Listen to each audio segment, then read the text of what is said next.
তো এই ভিডিওতে আমরা হচ্ছে ফুটার সেকশন যেটা সেটার হচ্ছে একটা স্ট্রাকচার বিল্ড করব। তার আগে দেখে আসি যে ফুটার সেকশনটা দেখতে কেমন। এটা হচ্ছে একটা ফুটার সেকশন, নিচে এটা হচ্ছে লোগো, আর এটা হচ্ছে 4টা লিঙ্ক, আর নিচের এই দুইটা জাস্ট নর্মাল টেক্সট। সো এখানে হচ্ছে তেমন কিছু করার নাই। এখানে বডিতে হচ্ছে আমি নতুন একটা সেকশন নেই, একটা সেকশন কিন্তু নিব যেটা হচ্ছে হবে এফএকিউ সেকশন, কারণ ওই এফএকিউ সেকশনটা কিন্তু আমরা এখনও বানাই নাই, বাট ওইটা জাস্ট আমরা ব্ল্যাঙ্ক রেখে দিব। আর এখানে হচ্ছে নাম দিব হচ্ছে FAQ section, FAQ section. And এখানে যেটা করব, এটাকে একটা হাইট দিয়ে দিব যাতে হচ্ছে এটা ভিজিবল থাকে। নিচে এসে সাইজে এসে একে জাস্ট একটা 700 পিক্সেল হাইট দিয়ে রাখলাম, 700 পিক্সেল। সো আমাদের নিচে এখন যেটা হবে সেটা হচ্ছে একটু স্পেস থাকলো, এবং এটার নিচে হচ্ছে আমরা আরেকটা সেকশন নিব যেটা হবে হচ্ছে আমাদের ফুটার সেকশন। সো বডিতে ক্লিক করে আরেকটা সেকশন নিয়ে আসি, অ্যান্ড এটার নাম দিলাম আমরা ফুটার সেকশন।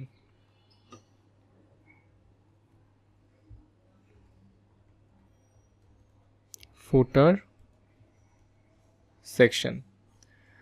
সো ফুটার সেকশনের হচ্ছে আমরা একটা হাইট দেই যাতে হচ্ছে বোঝা যায় যে জিনিসটা হচ্ছে নিচে কটটুক আছে, কারণ নাইলে পুরোটাই সাদা হয়ে যায়।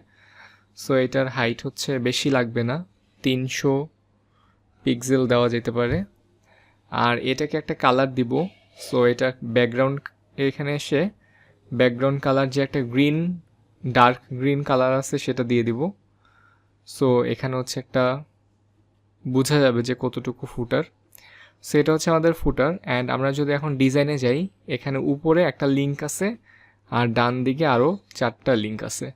সো পুরা যতটা কন্টেন্ট আছে, পুরা সব কন্টেন্টটাকে আমরা একটা ডিভ দিয়ে র্যাপ করে রাখবো।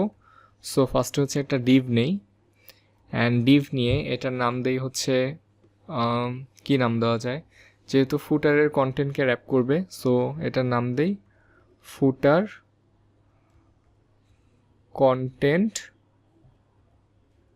র্যাপার। ফুটার কন্টেন্ট র্যাপারের মধ্যে 2টা সেকশন থাকবে, একটা হচ্ছে বাম দিকে, একটা হচ্ছে উপরের সেকশন, একটা হচ্ছে নিচের সেকশন। সো এখানে যেটা করা যেতে পারে সেটা হচ্ছে এখানে উপরের সেকশনের জন্য একটা ডিভ নেই, কন্ট্রোল ই প্রেস করে ডিভ, অ্যান্ড এটার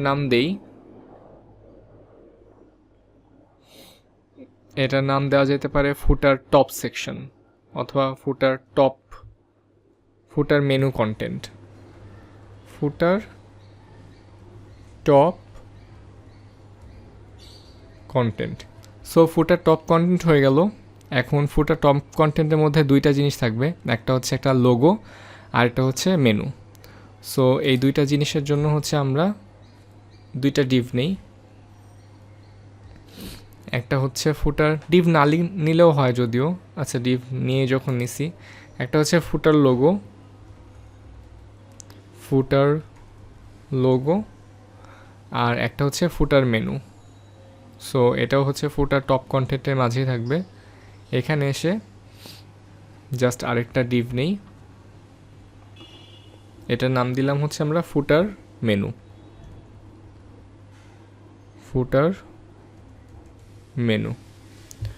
সো টপ কন্টেন্টও হয়ে গেল। আর নিচে হচ্ছে আমাদের একটা ফুটার টেক্সট আছে 2টা। সো ওইটার জন্য যেটা করব সেটা হচ্ছে ফুটার কন্টেন্ট র্যাপারে আসব, এবং এখানে এসে হচ্ছে আমরা দিব ফুটার টেক্সট। সো আরেকটা ডিভ নেই, এবং এই ডিভের মধ্যে দিয়ে দেই ফুটার টেক্সট।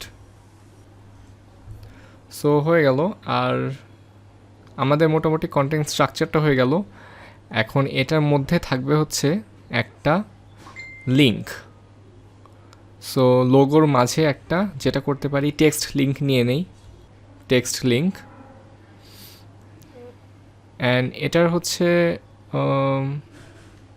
নাম দিলাম ফুটার লোগো লিঙ্ক, ফুটার লোগো লিঙ্ক। আর নিচে ফুটার মেনুতে আমাদের 4টা লিঙ্ক লাগবে। সো এখানে হচ্ছে আরেকটা টেক্সট লিঙ্ক নেই, এটাকে আমরা একটাকে স্টাইল করে ওইটাকে জাস্ট 4বার কপি করে দিয়ে দিব, সো হয়ে যাবে। এটার নাম নিলাম ফুটার মেনু লিঙ্ক। সো আমাদের স্ট্রাকচার বানানোটা কমপ্লিট, এরপর আমরা এইটাকে স্টাইল করব।